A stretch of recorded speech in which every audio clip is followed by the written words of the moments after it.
Good morning everyone, good morning. সবাই কেমন আছো? আশা করছি সবাই খুবই ভালো আছো। আর আমি ভোরবেলা আজকে বেরিয়ে গেছি একটু মর্নিং ওয়াক করতে। তো তোমাদের সঙ্গে সবটাই শেয়ার করব। আমরা যেখানে ঘুরতে যাচ্ছি সেটা হচ্ছে ফাঁকা মাঠের মধ্যে পিচের রাস্তা, আর তার সাইডে আছে একটা সুন্দর মন্দির, বাবা ভোলানাথের মন্দির। তো তোমাদের সঙ্গে সবটাই শেয়ার করব, তো ভিডিওটা পুরোটা দেখতে থাকো। গাইস, সেই মহান ব্যক্তিকে তোমাদেরকে দেখাবো। এই দেখো সেই মহান ব্যক্তি, এই দেখো সেই দাদা, এই দেখো যার জন্য ওয়েট করে দাঁড়িয়ে আছি একেবারে আধা ঘন্টার উপরে। এই যে সে কোনো পাত্তাই দিচ্ছে না, সেই যে আগে আগে বেরিয়ে যাচ্ছে। দেখো গাইস, আমি একদম চলে এসেছি মন্দিরের কাছে। তো ভিডিওটা তোমাদেরকে কাছে গিয়ে দেখাবো। এই দেখো ওই সামনে মন্দিরে, এটা হচ্ছে মন্দিরের প্রবেশ যে রাস্তাটা আছে, মানে প্রবেশ করার জন্য যে রাস্তাটা হয়, তো সেই রাস্তাটা মাঠের মধ্যে দিকে আছে। আর এখানে পিচের রাস্তা আছে, এই দেখো।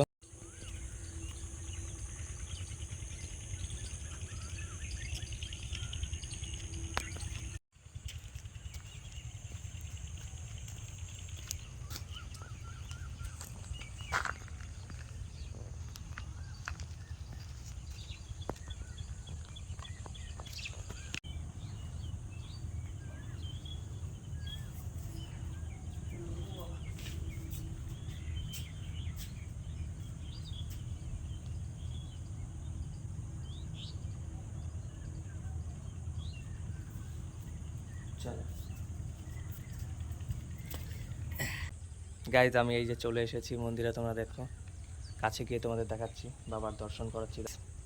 এতক্ষণ তোমাদের যে কথাটা বলেছি যে বাবা ভোলানাথের দর্শন করাবো, তো ফাইনালি সেখানে চলে এসেছি, এই যে বাবার মন্দিরে। তো চলো তোমাদের সামনে থেকে একদম দেখাই।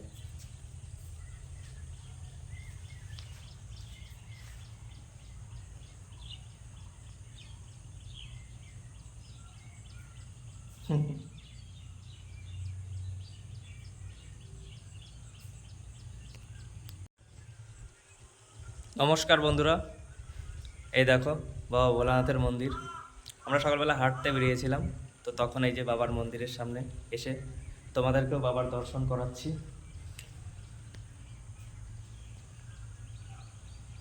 তো সবাই বলো হর হর মহাদেব, সবার দিন যেন শুভ যায়।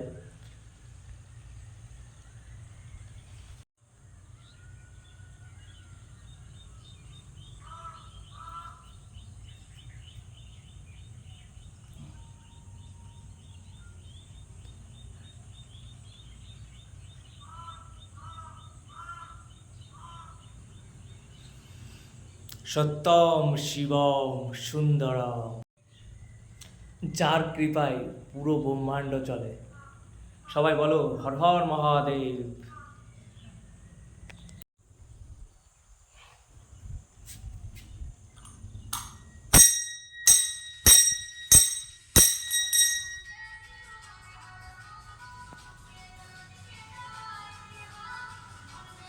বাবা ভোলানাথের এই একটা মূর্তি, আর বাবা ভোলানাথের এই একটা মূর্তি।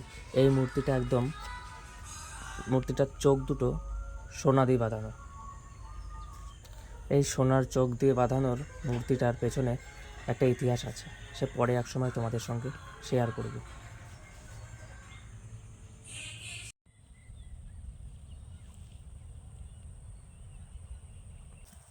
এরপর আমাদের বাড়ি ফেরার পালা। বাড়ি ফেরার সময় দেখতে পাই যে মাঠের কিছু কিছু জমির ধানগুলো কারা যেন পুড়িয়ে দিয়েছে।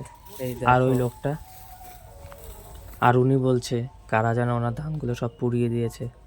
এগুলো খুবই দুঃখজনক ঘটনা। তারপর ভাবলাম একটা শর্টকাটে বাড়ি যাব বাগানের মধ্যে দিয়ে। তা সেখানে আমরা দেখতে পাই লটক বা জামরুল। সেই জামরুল আমরা কিছু চুপি চুপি পেরে নিচ্ছি, আমি আর ওই দাদাটা। লটক লটক, এই যে লোকের গাছ জন্য বেশি পারিনি, জাস্ট আমার দুটো আর ওই দাদাটার জন্য দুটো।